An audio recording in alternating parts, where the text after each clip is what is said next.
Hey team, Mandy here, clinical nutritionist in the Body Reset program. I hope your week's going well. I am currently on my way to Melbourne for our Melbourne workshop experience where we go to the gym, we get into a kitchen, we cook some food, and we just meet up with a lot of our awesome clients. So I'm really looking forward to having a fun weekend. So I have pre-recorded a training for you today because I didn't want you to miss out while I'm away.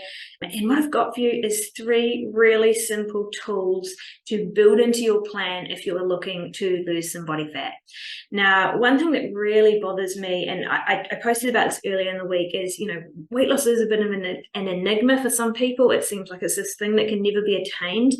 But the reality is weight loss is actually quite simple when we understand the mechanics of it. And I realize that can be a frustrating statement for so many people when you have been working really hard and not seeing the results that you really want for that. So I want to give you 3 simple tools that are non-negotiable parts, non-negotiable food components that have to be built into a plan if you want to lose weight. These are not things that are hacks.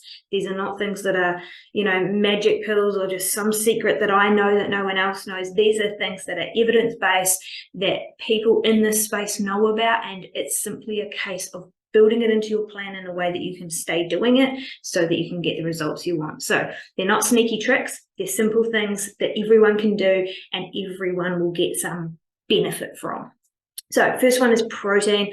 I know you guys will have guessed this one. We talk about protein a lot, but the key reason I want to talk about protein today, there is this concept called the protein leverage hypothesis, and what this is basically about is what we can see over population groups is the people that eat a higher percentage of protein as part of their whole daily caloric intake will typically eat less on the whole. And those that eat less protein will typically eat more, particularly carbohydrates and fats, than everyone else. And the reason, part of this, what they think may be the driver behind this, is that we are looking for protein. Protein is something that our body needs to function, to stay healthy and whole. And so our body is looking to meet that need through any foods it can find. And if we're not giving it protein-rich foods, it will look for protein in other foods. So we'll have to eat more of those foods in order to meet the same need. So if we eat more protein in our meals on the whole, we'll typically eat less. And the other part of this is that protein is incredibly satiating. There is a whole host of satiety hormones that are released from the brain and from different parts of our body that tell our brain to stop eating, to turn off that hunger drive when we eat protein. And we don't get the same kind of hormonal release or messenger release from carbohydrates or fats in the same way. We get some of it, but not as much. Protein really triggers our body to be like, right, we're fed, we're full, we've got what we need.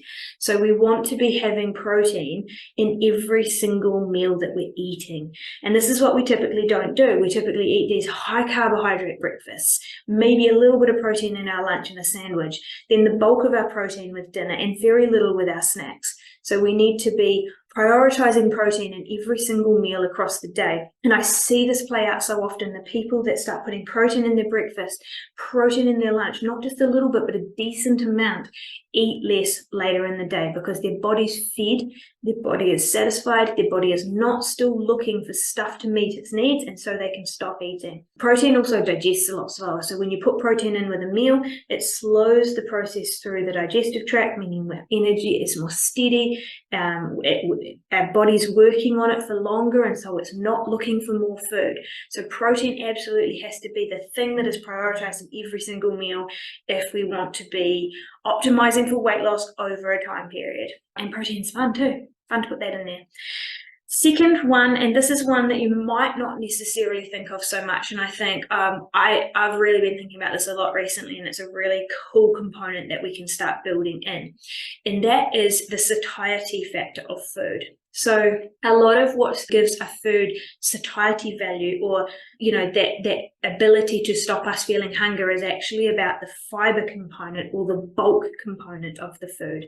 So alongside the hormones that tell our body when we're full or when we're hungry, etc., our stomach also has physical ways of telling us when we're full. So our stomach has what are called stretch receptors in it. And when our stomach is full and those stretch receptors are triggered, that sends a message to our brain to tell us stomach is now full, we don't need more food. Now, it's fiber, the bulk that fills up the stomach and initiates setting off those stretch receptors. So if we are eating a lot of fat, which is a lot of calories for very little volume, or a lot of highly processed food, which again is a lot of calories or energy for very little volume, we're less likely to be setting off those stretch receptors in our stomach, which tell our brain that we're full, and so we will continue to eat. And this is a problem with snacking as well. You know, you could eat a lot of calories through the day, snacking, never feeling full, because it's never enough food to really get your stomach full and set off those mechanoreceptors in your stomach to tell your brain we don't need to eat anymore. So this is why when we're talking about designing a plan that's going to work in the long term to help you lose weight, because it's going to keep your total energy intake a little lower, we need to building meals that contain protein, and we need to be building meals that are a whole meal, that are loaded up with unprocessed foods that are full of all of their fiber and bulk. So this is, you know, your fruits and your vegetables, your nuts and your seeds, all these things that give your food some bulk, and combining that with protein, and you get this beautiful array of satiety signals. You get the messengers from the protein and the fat that tell your brain, you know, we've got this energy here, we don't need any more, we're full and satisfied now. You get the stretch receptors being set off by the bulk from the vegetables and the fibers and all that. And so you have this nice slow release of energy through your digestive system. You're not spiking your blood sugars. You're just steadily progressing through the day to your next meal, where you can eat another decent meal. So this is why when I'm talking to people about foods, I want you to be eating whole meals rather than snacking. If you need a snack, your meal before was probably not big enough, or you're ready for another meal. So decent, well-balanced meals that are built based on protein and lots of vegetables and fiber for bulk.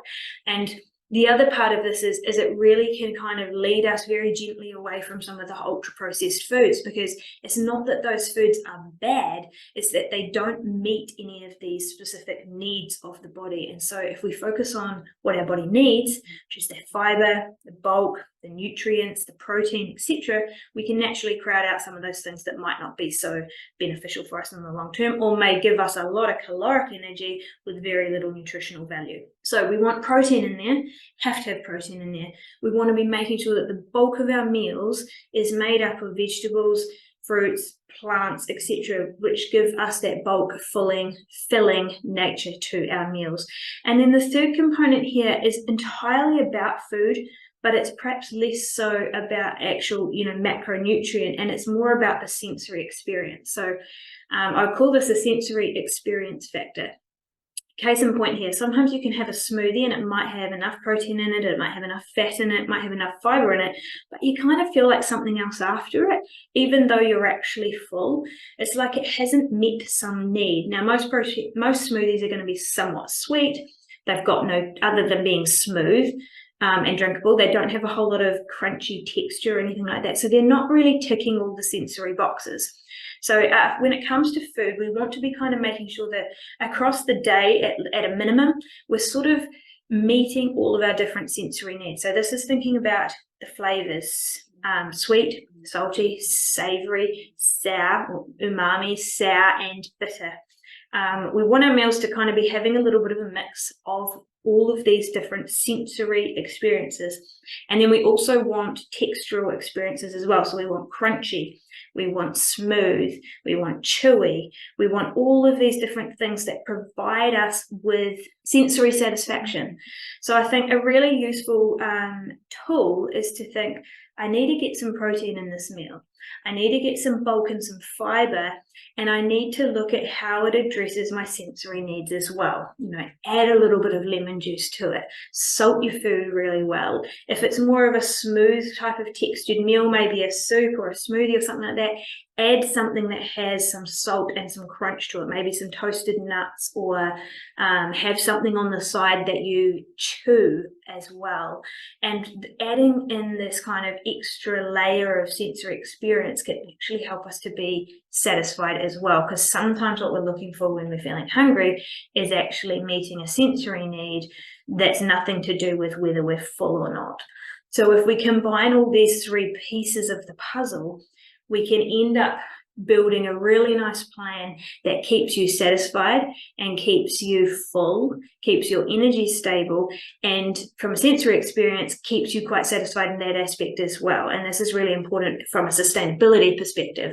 And we know that, you know, weight loss does not happen fast. It can be lost fast, but that's not necessarily a good thing. So weight loss that is about health, weight loss that is about longevity, weight loss that is about sustainability and something that you can maintain needs to be done in a slow, steady, and methodical way. And that comes from building a meal structure that you can stick to in the long term, that you feel happy about, that you really enjoy, and that keeps your energy really stable. So that's my 3 key points for you. What I would love for you to do is have a think about what you're eating now. Have a think over the last week. What did I eat? What days did I feel really satisfied and full with my meals? What day was my energy good? What days was I looking for something extra? And see what you ate beforehand, and then build yourself a little bit of a plan for the week going forward. How are you going to address these? How are you going to meet these needs? And then play that out and let me know in the comments how that goes for you, because I would love to see if one of these things maybe is part of the piece that you're missing. And if you add that in, how does that change things for you? Let me know, and I will leave you with that. Have an awesome week, guys. See you later.